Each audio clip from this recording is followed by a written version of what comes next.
Le titre de ce livre, Les paraboles de notre Seigneur Jésus-Christ, il est écrit par le bien-aimé frère Christian Brun. Nous entrons présentement dans la 22e partie de ce livre, chapitre 3, suite, chapitre 3, suite.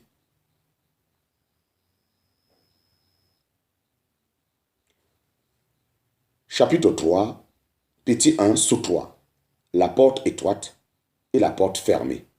La porte étroite et la porte fermée en Luc chapitre 13, versets 24 à 30.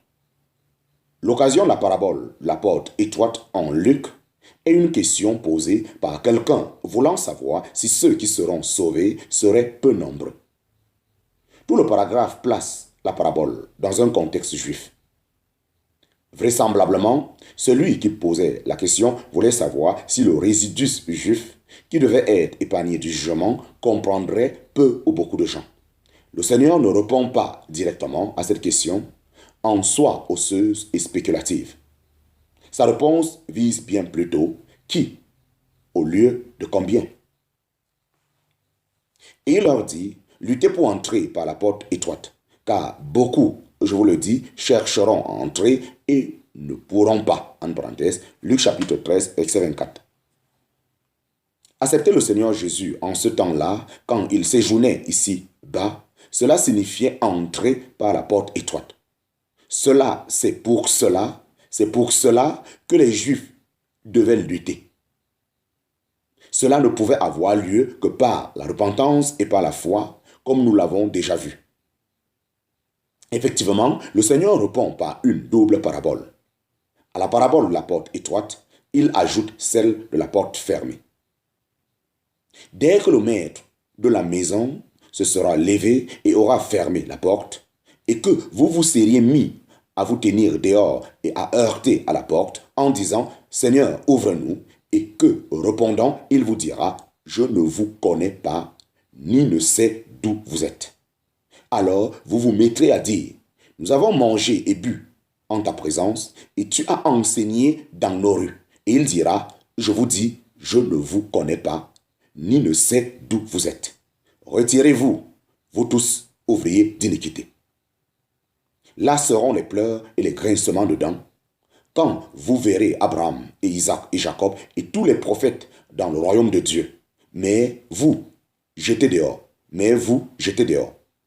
Et il en viendra d'Orient et d'Occident et du Nord et du Midi, et ils s'assiéront dans le royaume de Dieu. Et voici, il y a des derniers qui seront les premiers, et il y a des premiers qui seront les derniers. En parenthèse, Luc chapitre 13, versets 25 à 30. Quand le Seigneur Jésus dit au verset 24 de Luc chapitre 13 que beaucoup chercheraient à entrer et ne le pourraient pas, il ne prend pas cela comme point de départ. Et il ne dit pas non plus qu'il s'agit de gens cherchant à entrer par la porte étroite. En parenthèse, en fait, celui qui a vraiment un désir sérieux d'entrer par la porte étroite, y réussira par la grâce de Dieu. Non, ce que dit simplement le Seigneur, c'est qu'il chercherait à entrer dans le royaume de Dieu et ne le pourrait pas. Le problème ou la difficulté à craindre n'est pas l'étroitesse excessive de la porte, mais c'est qu'à un certain moment, elle sera fermée. C'est pourquoi on ne peut comprendre correctement cette déclaration du Seigneur dans la dernière partie du verset 24 de Luc 14, qu'en adjoignant la parabole de la porte fermée à l'explication. Il en ressort aussi clairement que dans sa réponse, le Seigneur ne s'adressait pas seulement à celui qui lui avait posé la question, mais qu'il avertissait tous ceux qui entendraient ou rejetaient alors son message. Le comportement de la masse du peuple juif à son égard était de l'indifférence, voire même de l'inimitié. S'ils gardaient cette attitude, il arriverait qu'un jour, ils seraient dehors. Tel est l'avertissement du Seigneur. De profonds exercices de cœur, une lutte sérieuse était nécessaire en ce temps-là pour arriver à entrer dans le royaume de Dieu. S'ils cherchaient à entrer maintenant, sans ces exercices de cœur, de repentance et de foi, alors plus tard, ils devraient rester dehors. Il est vrai qu'alors, il y en aura qui lutteraient, appelant et heurtant sérieusement, ne trouvant devant eux qu'une porte fermée. Autrement dit, s'ils rejetaient le Seigneur Jésus dans son abaissement, ils seraient rejetés par lui, au jour de sa gloire. Ainsi, c'est la pensée de la lutte qui relie les deux paraboles.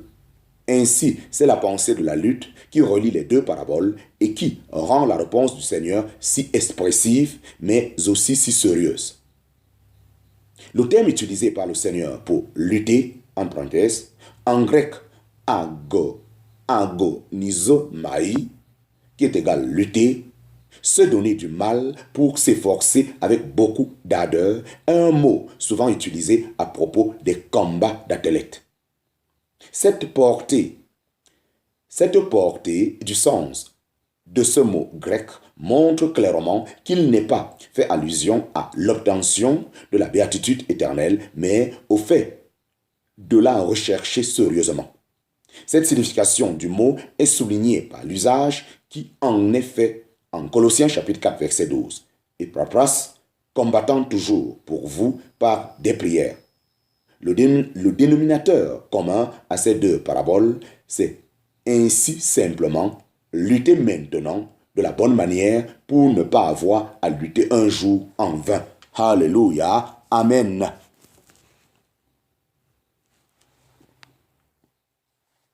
Tel est l'enseignement du Seigneur dans l'évangile de Luc. Un enseignement et un avertissement qui, au sens figuré, nous concerne tous aujourd'hui. Nombreux sont ceux qui professent extérieurement être chrétiens, mais qui ne sont pas prêts à s'engager dans le simple chemin du salut tel que nous l'avons considéré. Un jour, ils se mettront aussi à se tenir dehors à la porte et à heurter et à dire « Seigneur, ouvre-nous ». Mais le temps de la grâce sera passé et la porte restera fermée. De l'intérieur, ils entendront la voix du Seigneur qu'ils auront dédaignée. Je vous dis, je ne vous connais pas, ni ne sais d'où vous êtes. Retirez-vous de moi, vous tous ouvriers d'iniquité. Comparé, en parenthèse, aussi à Matthieu chapitre 7, versets 22 à 23. Alléluia et Amen. On rencontre plusieurs fois une porte fermée dans les paraboles du Seigneur. Quand le Seigneur se trouve derrière la porte fermée et qu'il est présenté comme étant à l'intérieur, cela nous rend sensibles la pensée effrayante d'être exclus pour toujours des bénédictions du royaume de Dieu et des cieux. Ce point de vue se retrouve dans la parabole des 10 vierges, en parenthèse, Matthieu chapitre 25, versets 1 à 13. Le Seigneur est dedans et dehors sont l'hypocrite et le professant sans vie.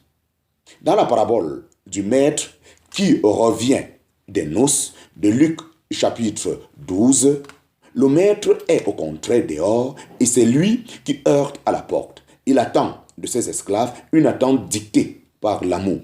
Attente de lui et de son retour, en parenthèse, Luc chapitre 12, verset 36. Mais nous ne nous occuperons des autres détails que quand nous en arriverons à cette parabole.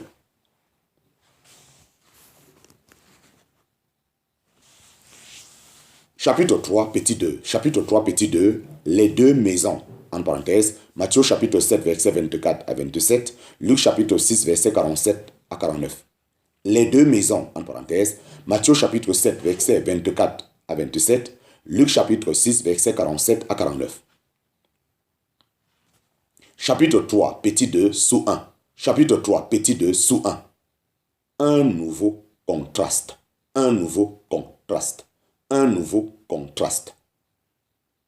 Le Seigneur termine son enseignement à ses disciples dans le sermon sur la montagne par une parabole importante, celle des deux maisons, en parenthèse, Matthieu chapitre 7, verset 24 à 27, Luc chapitre 6, verset 47 à 49.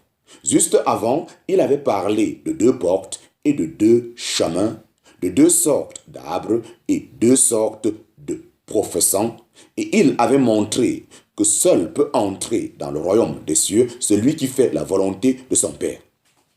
Inversement, ceux qui se tournent à dire de bonnes paroles, en parenthèse, Seigneur, Seigneur, mais n'agissent pas. En conséquence, n'ont rien d'autre à attendre que le jugement. Malgré tout ce qu'ils auront fait vernement en son nom, ils devront entendre de sa bouche les paroles « Je ne vous ai jamais connu, retirez-vous de moi, vous tous ouvriers d'iniquité ».